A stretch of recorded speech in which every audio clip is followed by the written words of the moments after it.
2025માં કેટલાય દેશોએ રેસિડેન્સી અને નાગરિકતાના નિયમોમાં નવા ફેરફાર કર્યા છે. કેટલાકે પ્રોસેસને સહેલી કરી છે તો કેટલાકે એનઆરઆઈસને ખાસ ઓફર્સ આપી છે. તો જો તમે ઇન્ડિયાની બહાર સેટલ થવા માંગો છો, એ ચાહે જોબને માટે હોય, એજ્યુકેશન માટે હોય કે પછી ઇન્વેસ્ટમેન્ટથી, તો આ વિડીયો તમારા માટે બહુ જ જરૂરી છે. કેમ કે આજે આ વિડીયોમાં તમને એવા 6 દેશો વિશે કહીશું કે જે 2025માં એનઆરઆઈસને પીઆર માટે કે પછી નાગરિકતા માટે સૌથી સહેલા રસ્તા આપી રહ્યા છે. તો કયા કયા દેશ છે, કયા કયા બેનિફિટ્સ તમને મળવાના છે એઝ એન એનઆરઆઈ, ચલો તમને બધું જ કહી દઈએ આ વિડીયોમાં. તો ભાઈ, આ 6 દેશોમાં સૌથી પહેલું નામ આવે છે પોર્ટુગલનું.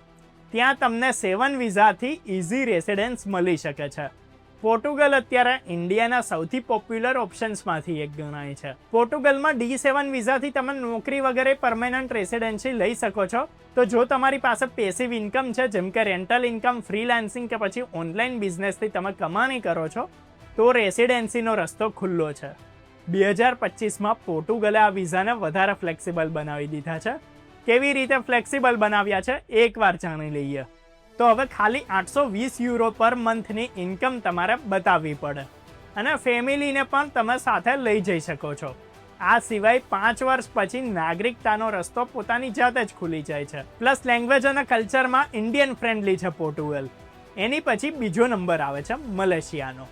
ત્યાં MM2A સ્કીમ જે છે એ પાછી આવી ગઈ છે.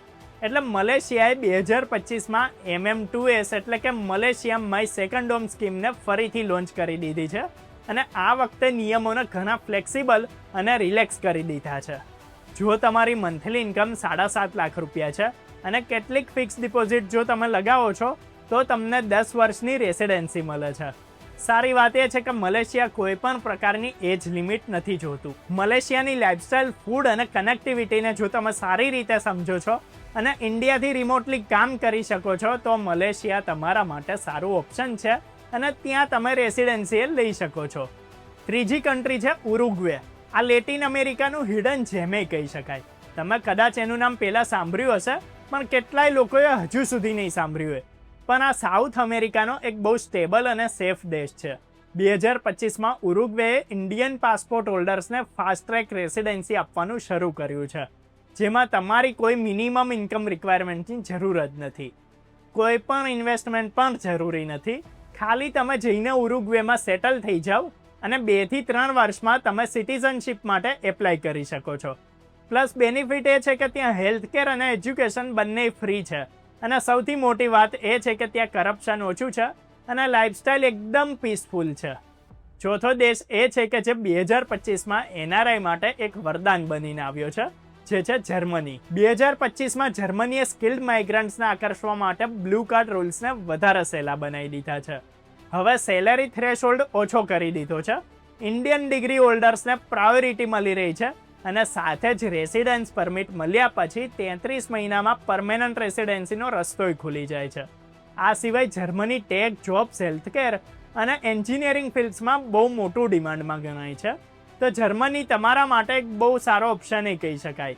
અને સૌથી સારી વાત એ છે કે હવે ત્યાં ઇન્ડિયન કમ્યુનિટી ઘણી સ્પીડમાં ગ્રો કરી રહી છે. 5મી કન્ટ્રી છે કેનેડા. હવે જો એક્સપ્રેસ એન્ટ્રીમાં નવું એનઓસી લિસ્ટ આવ્યું છે અને ટાર્ગેટેડ રોલ્સને આગળ પણ કર્યા છે. કેનેડાનું તો આમ તો નામ લેવું જ ઇનફ છે. 2025માં કેનેડાએ એક્સપ્રેસ એન્ટ્રી સિસ્ટમમાં ઓક્યુપેશન સ્પેસિફિક ડ્રો શરૂ કર્યા છે, જેમાં હેલ્થકેર વર્કર્સ કે પછી જે આઈટી પ્રોફેશનલ્સ છે અને જે ટ્રક ડ્રાઈવર્સ છે એમને ફાસ્ટ ટ્રેક કરવામાં આવી રહ્યા છે. આ સિવાય કેનેડાએ CRS સ્કોર કી ઝોન્સને ઓછો પણ કરી દીધો છે. જો તમારી પ્રોફાઇલ ઇન ડિમાન્ડ ફિલ્ડમાં છે તો કેનેડાના ચાન્સીસ ઘણા બ્રાઇટ કહેવાય. એમાં એક સારી વાત એ છે કે જો તમારા ભાઈ કે બેન કેનેડામાં છે તો તમને એક્સ્ટ્રા પોઈન્ટ્સ પણ મળી શકે છે. કેનેડામાં તમે 3 વર્ષમાં સિટીઝનશિપ માટે એપ્લાય પણ કરી શકો છો અને તમે તમારી ફેમિલીને સાથે પણ લઈ જઈ શકો છો. નિયમ બહુ જ સહેલા છે. હવે વાત કરી લઈએ 6ઠ્ઠી કન્ટ્રીની કે જે છે UAE. હવે ત્યાં 10 વર્ષના ગોલ્ડન વિઝા મળે છે અને ફ્રીલાન્સ પરમિટ મળે છે. UAE હવે જોબવાળા જ નહીં પણ ફ્રીલાન્સર્સને માટે, એન્ટરપ્રિન્યોર્સ માટે અને ઇન્વેસ્ટર્સ માટે પણ દરવાજા ખોલી દીધા છે. 2025માં freelancer visa process super simplified થઈ ગઈ છે.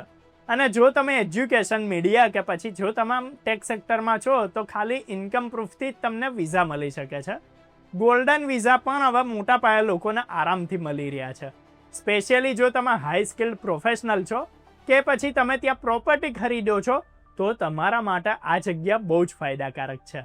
યુએઈમાં ટેક્સ ફ્રી ઇન્કમ છે, ઇન્ડિયન ફૂડ, ફ્લાઇટ્સની કનેક્ટિવિટી પણ ઘણી છે, એટલે કે બધું જ ત્યાં ઇન્ડિયા જેવું જ લાગે.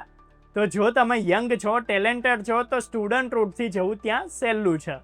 આ સિવાય રિમોટ વર્કર્સ માટે હવે 15 દેશોએ ડિજિટલ નોમેડ વિઝા પણ શરૂ કર્યા છે. જો પૈસા સારા છે તો કેરેબિયન દેશોમાં ઇન્વેસ્ટમેન્ટના બદલે સીધો પાસપોર્ટ પણ મળી શકે છે. તો ભાઈ હવે તમને ક્લિયરલી આઈડિયા મળી ગયો છે કે 2025માં એનઆરઆઈ માટે કયા કયા દરવાજા ખુલ્લા છે અને કઈ કઈ કન્ટ્રીઝ તમને વેલકમ કરી રહી છે. તમે એના વિશે શું વિચારો છો કમેન્ટ કરીને કહી શકો છો. આ વિડીયોમાં આટલું જ. આવા જ વિડીયોઝ અને અપડેટ્સ માટે ફોલો કરો, સબસ્ક્રાઇબ કરો અર્બન ગુજરાતી.